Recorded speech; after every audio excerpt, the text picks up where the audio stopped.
L'église Saint-Nicolas est située sur la commune de Sébécourt, dans le département de l'Eure, au cœur de la région de la Haute-Normandie. L'édifice, daté du XIIIe et du XVe siècle, est inscrit au monument historique. Elle fait partie des plus belles églises du canton et se particularise par l'utilisation d'un damier de silex noir et blanc sur sa façade.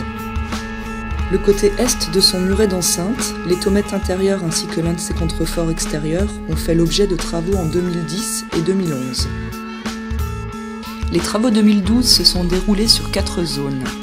Le mur extérieur nord de l'église, le côté sud du muret d'enceinte, le mur extérieur est de l'église et la pierre d'angle des parties sud et est du mur d'enceinte. Les travaux de 2012 concernaient dans un premier temps le mur extérieur nord de l'église. Lors d'une précédente restauration, un enduit au ciment avait été posé depuis la base du mur et sur une hauteur de 40 cm. Son imperméabilité empêchait la respiration du mur et causait des dégâts à l'intérieur et à l'extérieur de l'église. L'équipe a piqueté l'enduit au ciment afin de le remplacer par un enduit à la chaux hydraulique. Celui-ci devait présenter une couleur rose ocre et comporter de nombreux pétards de chaux, afin de ressembler le plus possible à un des mortiers d'origine. Une partie du mur présentait un léger ventre à sa base. Lors du déjointoiement, les pierres se sont en grande partie descellées. Elles ont été déposées puis remaçonnées à l'identique.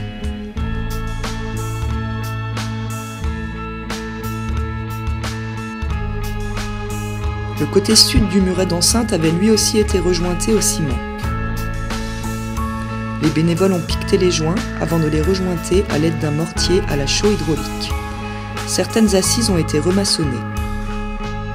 Le mur a pu être traité sur les 3/4 de sa longueur.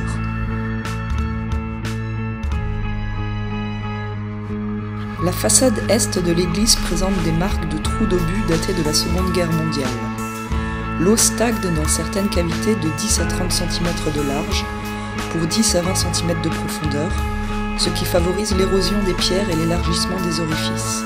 Comme il s'agit de témoignages historiques, ces derniers n'ont pas été comblés.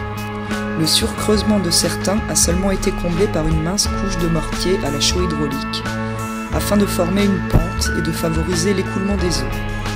S'il ne s'agit pas d'une solution définitive, l'érosion touchera désormais le mortier et son action sur les pierres sera limitée. La jonction entre la partie sud et la partie est du muret d'enceinte nécessitait d'être restaurée. Le bloc formant l'angle s'était scindé et l'une des moitiés était en très mauvais état. Une pierre de Vernon a été taillée aux mesures de cette partie trop abîmée pour être conservée.